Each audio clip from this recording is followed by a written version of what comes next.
So I lost almost $400,000. I had to file bankruptcy. I lost everything. We're gonna be, I think, 10th place this month. Got 15 grand MRR. All right, cool. Well, all right, guys, we are here with Goose, and we're going to be talking about entrepreneurship. We're going to be talking about websites. I'm super excited to have you on, Goose, because you have such a cool, unique approach to business. I think a lot of people want to learn about, but don't know where to start. And so it's really cool. You also teach about website building and software building and all of those things that are so useful. They're not going anywhere. They're only going to continue to get They bigger. can be boring though. That's Yeah, tough. but you make it interesting, which is I was telling somebody, I forget who it was. We're you're the only person that I've seen make it so engaging. And so in your advertising, Oh, really? yeah, it's Get so all I flattered. was never interested in websites. And then I'm like watching your reels and stuff. I'm like, oh my gosh, this is really interesting. So I Yeah. think that's Wow. that in and of itself is a skill right there. But I guess starting from the beginning, what Yeah. was sort of your start? Did you always want to be an entrepreneur? I know you dropped out of college. What was sort of Yeah. your introduction to entrepreneurship? Well, somewhere early on, so my dad's side of the family was like all lawyers, doctors, and my mom's side of the family is kind of a menagerie of a lot of things, but different income brackets, and so very different lives. And I saw that both people that each objectively, or I guess subjectively, saw their way as maybe more right or more appropriate, or you should live your life like I do, as family usually does. It was I didn't really want to live like any of them. They all kind of seemed a little bit miserable. And at least what I would consider to be miserable. And I was like, I just want to do something different. And so when I got to college, I was just floating through that thing. And then I had a really serious family death. And when something like that happens, it sort of like kicks you into gear. I don't know if you've had some a close family member or friend die, but it really does help you turn on. And so that happened for me. And that was when I just so much changed from that point. And it was shortly after that. I had one class remaining to finish my entire diploma, and it was Geology 103. I hate that class. That class sucks. And so I didn't do it. I just you know what? I'm not going to. But I was successfully running a nonprofit at the time. It was a ton of fun. It was a sustainable business nonprofit, and I believe it still runs at the school. It was really cool. And then after college, I started 7 different businesses. Most of them failed, learned a lot, and two of them worked out. Took me to China. I was doing real estate in China, so Chinese investors bringing money, buying property in the States. And all at once in one year, after 2 years of it making, it was making bank. It was very successful. By the way, one of those companies that I was doing was web design. That was my first successful business because I could be an artist online. So kind of glazed over that, and I went over to China. And one day, almost 2 years in, it was this weird domino effect where my partners seized the accounts in China, and I was locked out. I was also the one paying the bills, so suddenly no more income, but I had all the debt as well. And also none of the income that it was in this account, there these accounts, and so it just everything was now I was locked out of, saddled with the debts, and my I was supporting at that time my American partner and his family for I think they were 80 grand that year. So because that happened, something else happened, and so there were these little small dominoes appeared where all of a sudden at the end we got I same year. I mean, I it's hard to tell what was really connected at what point, but it was all in 3 months. The two projects that we were doing, we were cut out of. This guy that I had gotten this guy $1.4 million for this development, and we were just completely cut out of it. So no income from both sides, and this guy who he was counting on getting paid 80 grand, he didn't get paid, so he filed bankruptcy on me. So I lost almost $400,000, and I lost all my cars. I had to file bankruptcy. I lost everything. And it was a very expensive lesson. I wish it wasn't so expensive, but the lesson was good. And so from that point on, I decided that I just wanted to travel, the world. Like if I could do anything, because I was doing this and it wasn't that much fun. I kind of didn't like China. Real estate was a drag. I wanted to bring sustainable business into it. No one gave a shit. So I was like, it was like I was losing myself and I was becoming kind of pompous and weird. I was losing myself. So I said, okay, if I can fail doing that, why wouldn't I chance just doing whatever the hell I wanted to? So I was like, okay, maybe it'll be YouTube. And so I started training for like the next 3 years. I was just traveling around with friends, shooting videos and learning how to edit. I mean, I didn't have any like vehicles or anything anymore. So at that point, I was just like, okay, there's nothing to holding me on here. I can just like go and travel and do that thing. So fast forward like 2 or 3 years, I picked up, web design again. It was just like doing it with friends because it was a nice artistic, fun release to do.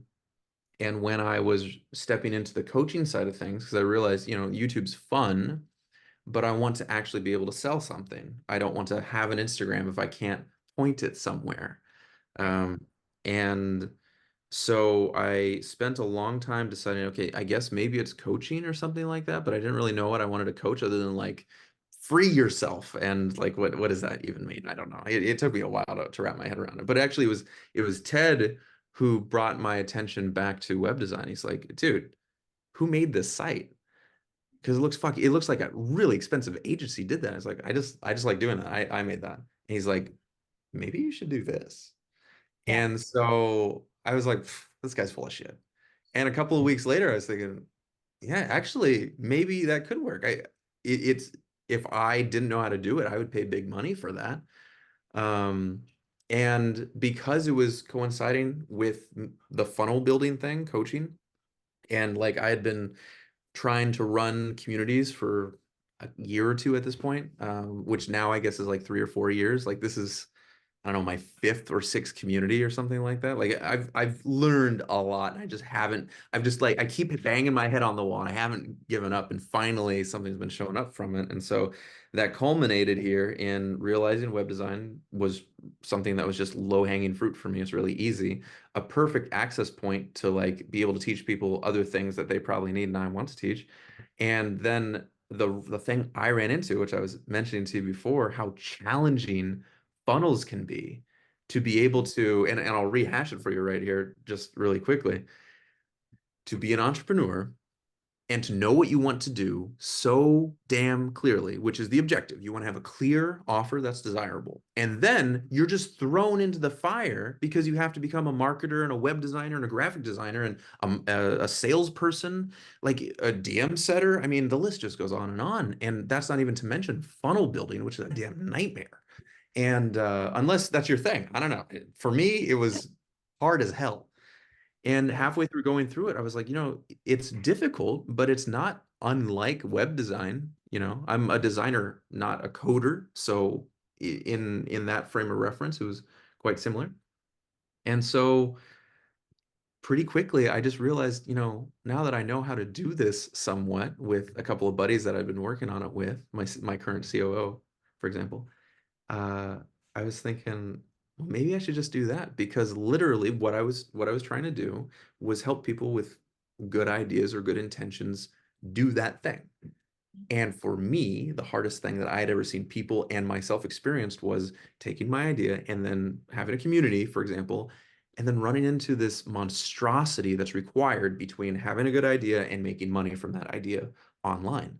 And I was like, okay, I'm just going to teach that now. And so that's what we did. We built a software for it, and which was surprisingly quick. It does everything, 80% of what you would need a software to do for a team of 1 to 20. And that's what we're launching into. We already have on April 1st. This is the first place I'm mentioning. On April 1st, we already have 10 clients lined up. I'm counting on 10 because I've been working in and out with them. So I've told them like, please pay on April 1st. So we hit the leaderboard at that time. So assuming everyone's paying on time, including Ted, who's traveling right now, because like I said, we took over all of his funnels and stuff. Um, assuming that happens, I mean, we're gonna be, I think 10th place this month, got 15 grand MRR. I Nice. mean, we'll have 2/3 of that day one or three, something like that. Yeah. And that's been work. Like that took so much energy and planning, but I was like, I'm gonna make this happen this time. I've had so many communities. I'm like, this is gonna be the one. And so I've been Yeah. throwing everything at it. That's awesome. Oh my gosh. So much, like so many nuggets in there to unpack. Like I want to go back to like your like when you had to file bankruptcy because I think so many people talk about like businesses failing and what Yeah. they kind of gloss over is the fact that a lot of people like just stop after that first failure. But the successful people usually still have a business that failed. They just didn't stop. And it's like such a small fraction of people that are able to pick themselves up and try again and try again and again and again. So It's what hard. like curious what your mentality was when that was happening, like in the moment, and then how you kind of still like continued on that path of like risk taking and entrepreneurship. Wow. Great question. You're good at this, man. Okay. I think the answer, it was interesting. I was having a conversation maybe like a year and a half ago that still sits with me. It was with a friend of mine that I went to middle school with. We actually weren't really friends, but we knew each other. And I was never popular in school. Whether it was like it was a very, very like Beach Boy white community, and I had curly hair, which I wanted to grow out. I was like, I've never cut it. So this is natural for me, but um, there were always small things that I would just be constantly picked on, and oh, it was horrible. And I remember hearing this person tell me that they got their start in art because I was so fucking weird. Which I always have been. I don't care. I just Yeah, want to do. I would usually wake up in the morning, and if there, I had this little spinny hat that I was really into, that my buddies and I wore for like Halloween, but I just really liked it. It had rainbow colors everywhere, and it got me super excited. So I would wear that. I'd wear a t-shirt like this with like a space tie on, and I just throw stuff together because why not? yeah, And and even before that, my dad would send me to school like with my shirt tucked in, and I got destroyed for that too. The tucked in shirt. Oh my God, kids suck. So, anyways, my point is during this time was when this person who I had kind of known said, "Yeah, you changed my life there because you were just weird. And that was okay. You just kept doing that." And they were right. I was certifiably weird, but I also like I still have a couple of art pieces that I did at the school that are there that I just forgotten about. I didn't even know. And that answer, what I realized from that point was at that time, it just felt like to me, like if I wasn't being accepted for something, I never even considered that I could be someone else. It never even crossed my mind. I didn't, and still to this day, I'm like, I don't know if I could. yeah, And I don't know if that's a good or a bad answer. Maybe it's just kind of pompous, but that's just how it felt. And so fast forward to now, I mean, even with the bankruptcy, I remember I mean, like I said, lawyers and doctors, as soon as I'm like, I think I'm just gonna fly to Peru and live there for a while with some friends and learn how to shoot video. My family was up in arms. They were like, "You're fleeing the country because you've lost money? You take these guys to court. You need to take these guys to court. They took you for everything." And I was like, I know what you would do, but I don't want to spend, even if it's successful, I don't want to spend those years or months or however it's going to be worrying on this. And in fact, at the end of the day, it really could just be the universe or whatever giving me a redirection. Because I mean, I wasn't really happy with that direction, even though I was technically successful. So maybe this could be a better path. Clearly, money is not the answer by itself. So I say all of that to say that to me, I didn't have to force anything because I knew that I would rather be miserable and without than not have risked the chance of getting something that felt like a natural desire to me, if that makes sense. yeah. That's like a really powerful perspective. And what you said about high school too, I heard somebody talking about this recently, and they're like, in high school, it's so bad to be weird. Everyone's like trying to fit in and be normal and be like everyone else. And then as soon as you get out of high school and you start like becoming an adult and growing up, the weird people are the coolest ones. And you don't realize that until you're out of Yeah. high school and you're like, wait a second, Yeah. wasn't It's as cool. interesting. That's a great point. It's really I would summarize it as the more childish the mind, or I guess the younger the mind, the more willing to conform they might be. I don't know if that's literally a one-to-one thing, but you see it a lot, and sometimes I feel like that's true because my favorite people are always the ones that are like, I want to do it different. Mhm. Why? Just because. Like, great. That to me is like perfect authenticity. That's delicious. And I think everyone likes that. But how do you really measure authenticity? I think it's kind of a weirdness because you stand out. I mean, you even see it. I was teaching how to do Tinder profiles for a period of time for all of my fucking friends. And there That's really wasn't anything. What? I said that's a niche. Yeah, I mean, I didn't want to do that like as a thing though. This was just for fun. And because it was interesting that and you can't blame anyone for this, but your natural impulse is always to appeal to all markets. Like, look at how desirable I am by every traditional standard. And then, be yourself, either hidden or surprise them later. And what I did like right out of the gate, just like with everything else, was I was just so weird and bizarre and colorful and eclectic that most people wouldn't swipe on me. And so everyone, not everyone, but so many people that I actually met with, I mean, I'm still friends with so many people I met on Tinder. And these are friends that I've had for years. Whenever I'm visiting a different country or something, we'll go hang out and maybe go on a trip for like a week or two or something like that. It's always been really incredible that if you put your weirdness forward, you will usually find that it pushes away the ones that don't accept the you that you actually are. And so you might actually be putting your foot in your mouth by trying to appeal or people please so that you get your own personal satisfaction. Because you're going to find your people for sure. They're there. Just don't worry that they're not. Mhm. Yeah, and sometimes it's better to have a smaller circle of people that are actually like authentic and like you for you, because so many people, I think what you were saying about like that the mind, like when you're young and you just want to conform, like I don't think most people ever outgrow that. Like It's so many, hard. yeah, they have like a midlife crisis because like they realize that like they spent the last 30, 40 years of their life not actually being themselves or pursuing what they wanted, and they were just Yeah. kind of what was taught or what was told to them. And Yeah. yeah, I was talking to Ted about this yesterday, and he was saying like a lot of people just don't think for themselves, like especially when they're young, they're kind of told what to think, and you have to come to a point where you actually start thinking for yourself and questioning what you're told and what you're taught, and I'm that's what. sure Ted runs into that a lot, actually. If Yeah, you're facing, especially because like he does a lot of like the initial entrepreneurial blossom part where you're like you take your idea and try and translate it into words that are desirable by the world from and like in a more general way, which is like the opposite of what you normally preach. Is like you kind of have to tap into this more broad appeal thing.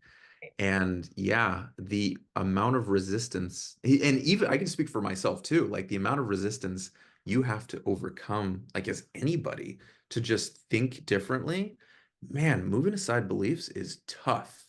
And usually, if it's not your family, it's you. yeah, yeah. No, It's it's so, hard. yeah. So I love that perspective of just being able to like really embrace who you are, and then also find people that embrace who you are and not change. Hmm. And then like Yeah. also finding something that you're excited about to pursue and make money with, because like you were Hmm. saying, you were successful monetarily, but it wasn't like fulfilling because it wasn't what you wanted to do. So now being able to Yeah. be creative and stuff, it's probably a lot more fulfilling, but also it's going to lead to a lot more success because you're actually excited about it. Yeah, yeah, it's a very tricky chicken or egg situation where you're finding like what can make you money in the world and what do you enjoy doing that is of value. Because you sort of need to, one's not more important than the other. I don't really know which, I haven't found a way that you can slice it and it always works. But for sure, the world will usually push you to find something that is of valuable of money, like that can be measured with money before what you enjoy and what you're good at. Like, I don't know if you're familiar with that Ikigai system. No, I'm not. Well, it's a mutation of an idea from Japan, and it's like these four circles of what you're good at, what you enjoy, what you can give the world, and what you can make money with. And the problem with that is while on paper they're all the same size, in real life, these three circles are kind of you internally. And this other really big one is your family saying, be a doctor, not because we want you to save people, because it makes money. That's why. And so if you there's I can probably send you a thing, but I've done this for like you wouldn't believe the amount of like spiritual research that I did prior to converting back over to the business thing after like in that reflection period after the bankruptcy. And one of the things I got from it was that the Ikigai system of figuring out what is worth money and what you enjoy is actually kind of a step two and can pretty quickly make you unhappy most of the time. And in fact, what you would mostly want to do is find something that you're good at, that you enjoy doing, and that you can contribute to the world. I believe that's the three. And you do that first. You just measure those and you make a big long list of things that fit in that circle. And then you do a second one that includes the money thing. And that's the only way that I've seen a decent approach that kind of goes from a first principles thinking, like a more scientific approach where you don't make any assumptions, but certainly about yourself, which can be tricky. Right.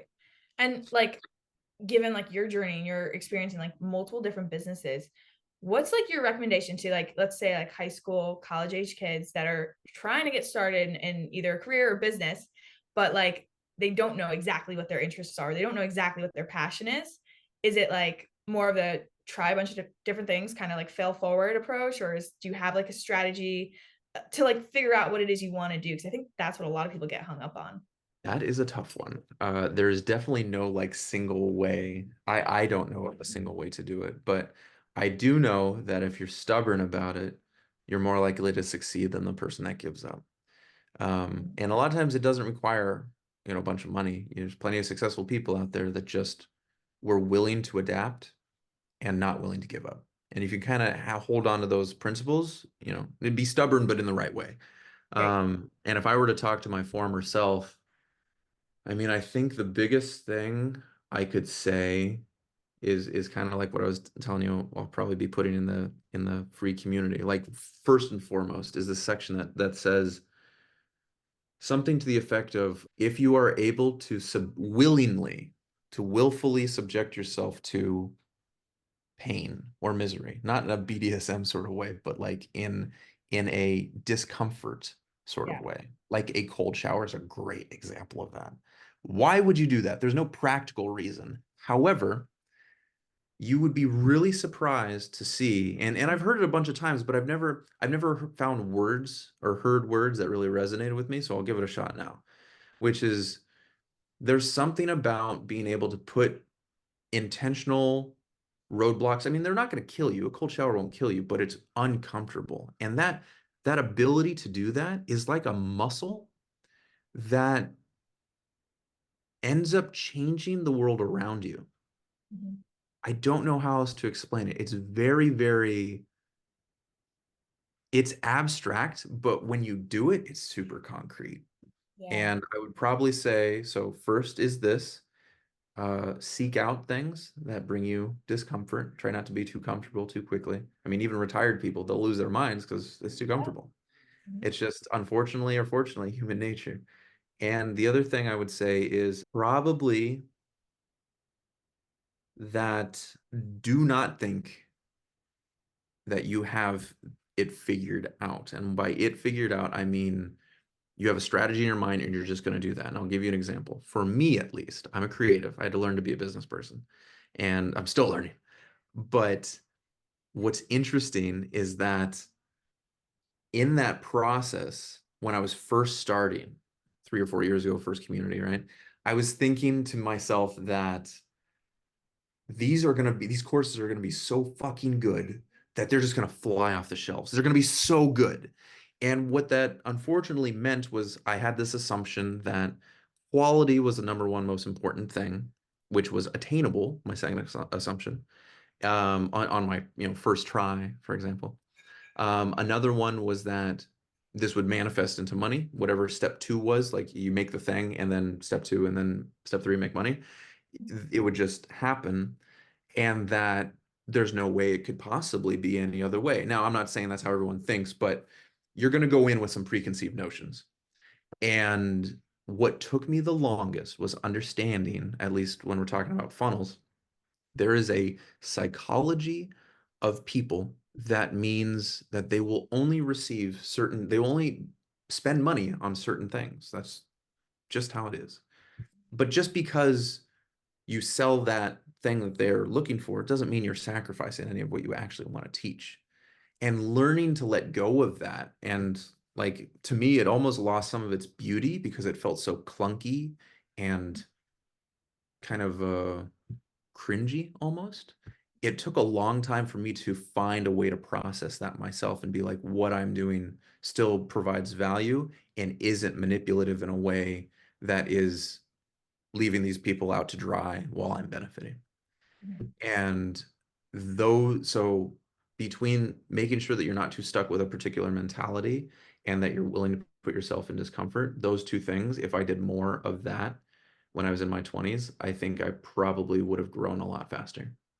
Yeah, that's awesome. For someone that says they're just learning about business, like you have such incredible like perspectives on it. Like, wow, so many nuggets. That's Thanks, amazing. dude. But yeah, I think if people implement that, like that mentality and like those practices, getting out of your comfort zone, like that'll catapult you. And it's like I feel like in this day and age, it's not even that hard to separate yourself from like the average person just by implementing things like that, like changing your mindset and starting to get out of your comfort zone on a regular basis and just, put yourself through what you said, like suffering, like literally just building Yeah. that like that willpower and that muscle. That's phenomenal. Thank you. I will add one extra thing to it that you just made me think of. It might be an addendum to one or its own separate three, if I may, Mhm. which is that um and you'll see it in the launch on the first. In fact, I'll put you in the group so you can see it even before that. I Yeah. mean, I think you're in there now, but you should be able to see the paid one as well. I did so much research. I have a buddy of mine. He's a very successful YouTuber, and he helped remind me of this feature. I hired him as a coach, and now he's just a really good friend.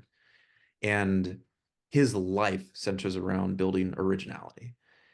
And it's so interesting to see that even if there's a really good idea on the table and it's going to make some money, the way he looks at it be is the means don't justify the ends in a lot of these cases. You're sort of soul sacrificing because you're not looking at it with the objective of doing it your way, which is what's going to bring you your long-term success. So it's very deep, but in summary, I would basically say that this third piece, maybe the most important one, is that if you can do it differently, it it is going to be what gives you most of your success most of the time, especially with online business, especially with Yeah. things like coaching or things that can be a little bit more fluffy or abstract. If you're adding like a bit of sass or charisma, or I mean, colors are my favorite avenue. You should see my toes. We just did pedicures the other day. It was great. And those are, yeah, those are probably the three things that I would say that to me would make the biggest difference. Originality being that third and maybe heaviest one. Yeah, and it ties exactly into what you were saying about just like embracing who you are as a person and applying that to business and like continuing to embrace who you are in the money making spectrum. Yeah. Like that's powerful. Yeah, and Well, it's also risky. It's really risky. Business is very cut and dry, and so it's tough sometimes to do that. But there's always ways. There's always ways to do it. Otherwise, I mean, you're not. If you don't stand out, it doesn't matter really.